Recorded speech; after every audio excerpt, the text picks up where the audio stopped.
بسم اللہ الرحمن الرحیم۔ فیضان تجوید، علم تجوید کے اندر ہم پڑھ رہے تھے کچھ قواعد۔ ما قبل سبق کے اندر ہم نے پڑھا کہ ہائے ضمیر کے حوالے سے پڑھا جو کلمے کے آخر میں آتی ہے، تو وہ سبق نمبر 23واں تھا۔ آج ہم سبق نمبر 24واں پڑھیں گے، سکتہ اور امالہ کا بیان۔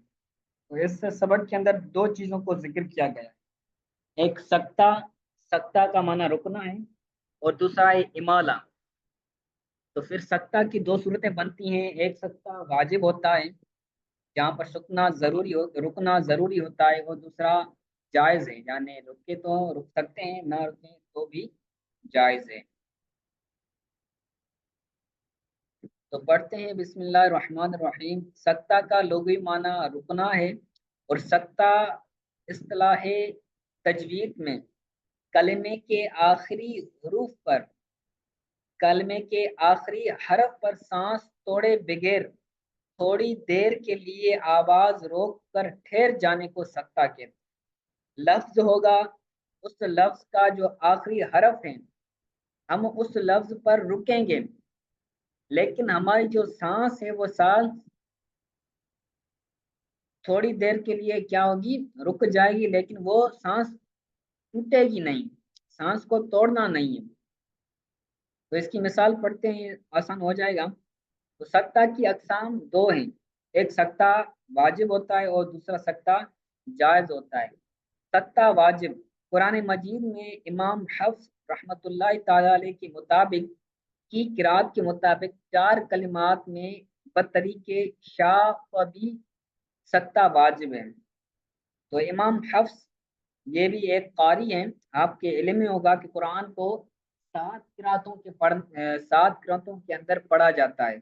تو ان میں سے ایک قرات امام ابو حفص کی بھی ہے، امام حفص رحمت اللہ تعالی علیہ کی بھی ہے۔ تو ان کی قرات کے مطابق کیا ہے کہ سکتہ واجب قرآن پاک کے اندر 4 کلمات کے اندر آیا ہے۔ ایک سورہ کاف کے اندر ہے، جیسے ایوجا قیما، یعنی رکیں گے صحیح لیکن سانس جو ہماری چل رہی ہے وہ ٹوٹنی نہیں چاہیے۔ ایوجا قیما، یا وقف نہیں کریں گے تو ایوجا قیمن۔ اور سورہ یاسین کے اندر ہے مم مرقدنا ھذا، مرقدنا پر کریں گے، یہ لکھا ہوا ہوتا ہے قرآن کے اندر، یہ سکتہ تھوڑا سا لکھا ہوا ہوتا ہے آیت کے درمیان میں، یا پھر کوئی چیز آ رہی ہوتی ہے میم یا پھر لام تو اس کے اوپر ہوتا ہے۔ تو تیسری جگہ سورہ قیامہ کے اندر ہے، سورہ قیامت، اس کے اندر ہے من روکن، من روکن، یعنی سانس جاری رہنی ہے، سانس رک جانی ہے، تھوڑی دیر کے لیے سانس رک جائے گی، لیکن کیا ہوگا، سانس رکے گی نہیں، آواز رک جائے گا، سانس جاری ہوگی۔ وقف کے اندر کیا کرتے ہیں، وقف کے اندر ہم رک کر سانس لیتے ہیں، اور اس جگہ سکتے کے اندر کیا ہوتا ہے، ہم سانس کو توڑتے نہیں ہیں، صرف رک جاتے ہیں۔ تو اس کی چوتھی مثال ہے سورہ مطففین، بل رون، بل رون میں بل پر کیا کریں گے، سکتہ کریں گے۔ دوسری قسم بیان کریں سکتہ جائز، قرآن مجید کے اندر 4 کلمات پر سکتہ جائز ہوتا ہے۔ سورہ آراف کے اندر ظلمنا انفسنا، سورہ آراف میں اولم یتفکروا، سورہ یوسف میں اعرض عن ھذا، اعرض عن ھذا، اور چوتھی صورت ہے سورہ قصص میں یصدر الرعاء، یصدر الرعاء۔ سکتے کا حکم، سکتہ وقف کے حکم میں ہے، متحرک کو ساکن کیا جائے گا، 2 زبر کو 1 الف سے بدل کر پڑھا جائے گا۔ جیسے مسلم من ہے تو وقف کی صورت میں اور سکتے کی صورت میں کیا کریں گے؟ مسلمہ. اور اگر مسلمن ہے تو کیا کریں گے ہم؟ مسلم. جس طرح ہم وقف کے اندر کرتے ہیں، وقف اور سکتہ کا دونوں کا ایک ہی حکم ہے، متحرک کو ساکن کریں گے اور دو زبر کو الف سے تبدیل کریں گے. امالہ کا بیان. امالہ کا لغوی معنی مائل کرنا ہے، اور اصطلاح تجوید کے اندر زبر کو زیر کی طرف اور الف کو یا کی طرف مائل کر کے پڑھنے کو امالہ کہتے ہیں. امالہ یہ مائل ہونے سے نکلا ہوا ہے. مائل ہونا اور امالہ یہ دونوں، ان دونوں کا جو مشتق منہ ہے، دونوں کا مشتق منہ ایک ہے. ٹھیک ہے، تو اس کا لغوی معنی ہے مائل ہونا، اور اس کا اصطلاحی معنی ہے زبر کو زیر کی طرف اور الف کو یا کی طرف مائل کر کے پڑھنے کو امالہ کہتے ہیں. حضرت امام حفص کی قرات کے مطابق پورے قرآن میں صرف ایک کلمہ ہے جس کے اندر امالہ کیا جاتا ہے. جیسے مج رہی ہا، اس کے اندر کیا ہے؟ زیر ہے، تو زیر کو ہم کس کے تابع کریں گے؟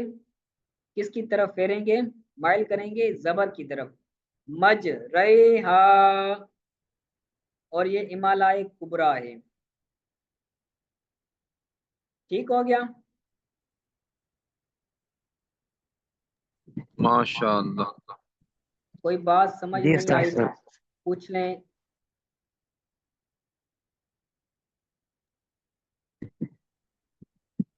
سوالات بھی حل کر لیتے ہیں، آسان ہیں، ایک پیج کا سبق ہے. تو حافظ سلطان صاحب سوالات حل کر سکتے ہیں آپ؟ سکتہ کا لغوی اور اصطلاحی معنی بیان کریں، اقسام بھی بیان کریں. جی حافظ صاحب، حافظ عتیق الرحمان صاحب. بسم اللہ الرحمن الرحیم. سکتہ کا لغوی معنی رکنا ہے. اصطلاحی معنی، اصطلاح تجوید میں کلمے کے آخری حرف پر سانس توڑے بغیر تھوڑی دیر کے لیے آواز روک کر ٹھہر جانے کو سکتہ کہا جاتا ہے.